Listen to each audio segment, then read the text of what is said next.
So far, Sinn Féin are standing on 15.5% of the first preference vote, and party leader Gerry Adams joins us now from the RDS. Good afternoon, Gerry Adams. Good afternoon, David. 15.5%, obviously a good result, but as was pointed out here by some of our panel earlier on, a long way short of what opinion polls were showing your party support at. Well, we could never have matched the ratings in the opinion polls. We don't have the structure, we don't have the capacity, we don't have the candidates in some area, and we don't have any organisation at all. So we always knew we were going to fall short of the opinion poll rating. But I think we're on course to double our local government representation, and perhaps I hear some speculation we may go as far as trebling that representation. And if you add that to what's happening in the north, where we're the largest party in Belfast, the largest party in Derry, the largest party in Mid-Ulster, I suppose the big challenge for us is then to use that mandate in the first instance and quickly to sort out the peace process, but also to deliver for people who are really in dire straits because of the policies of the government in London, and more particularly the government here in Dublin. OK, there was a lot of media focus on your own personal position in the run-up to the election with your arrest in Northern Ireland and everything. The opinion poll, our exit opinion poll, did ask people if that had an influence on their vote, and only about 20% said that it did. But interestingly, 32% of people who voted for Sinn Féin said that it did have an influence, and presumably it had an influence that they decided that they'd be more determined to come out and vote for you. Yeah, that may be the case. There may also be lots of people who were going to come and vote for Sinn Féin and didn't. We'll never know that. Well, but I want to take the opportunity. Given I just want to take the opportunity again.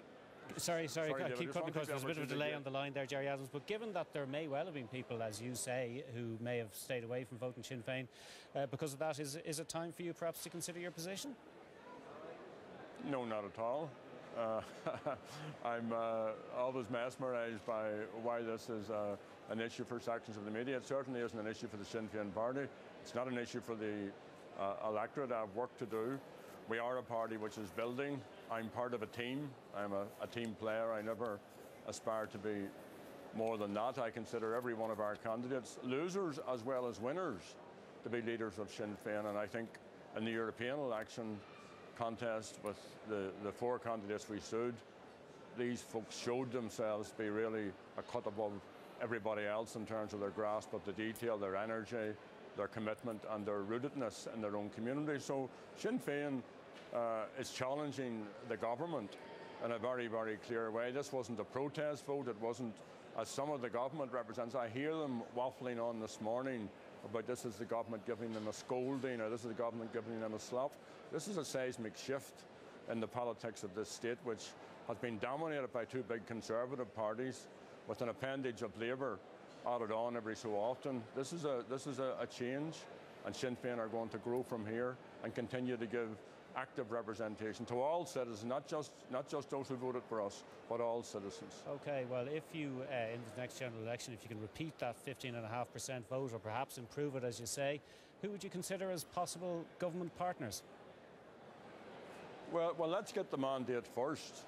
And as Pierce Doherty said this morning, we're hungry for change, but we're not necessarily hungry for government. We're not going to do what Labour did, which is to leave principles, if the leadership had principles, outside the door. We have a mandate. It's based on a manifesto. We're serious about the manifesto. We're not going about making promises all over the place about what we will do.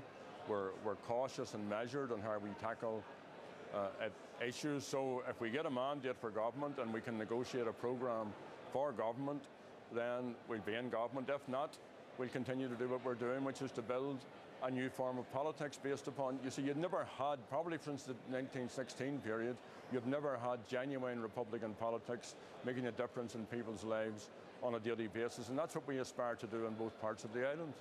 OK, Gerry Adams, thanks indeed for joining us. Claire. Thank you, David. Thanks, David. Back to our panel now, and we've been joined by Peadar Tóibín from Sinn Féin. You're welcome, Peadar. Point that David made to Gerry Adams, I mean, and Gerry Adams addressed it in part, but I mean, was it a mistake not to run more candidates? You could have swept up a lot more votes had you done so. There's no doubt that I suppose the infrastructure of the party probably limited our ability to harvest completely the level of support that was out there for us. But for me, it's actually quite dangerous to run candidates for candidates' sake as well.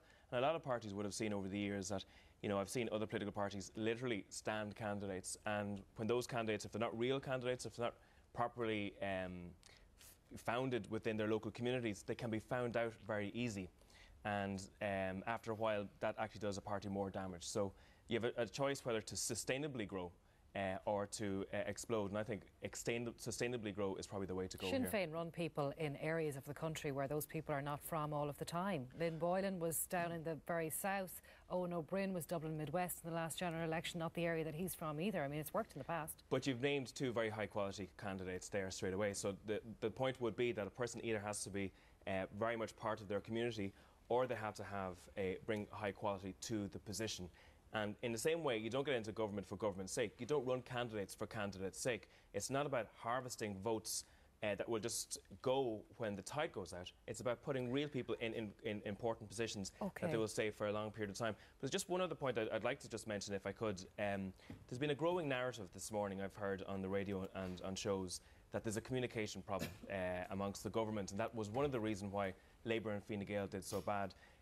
I was down in the one part of my constituency during the week, and I literally spoke to people who couldn't feed their children. Now, it's not a communication policy that's stopping them feeding their children.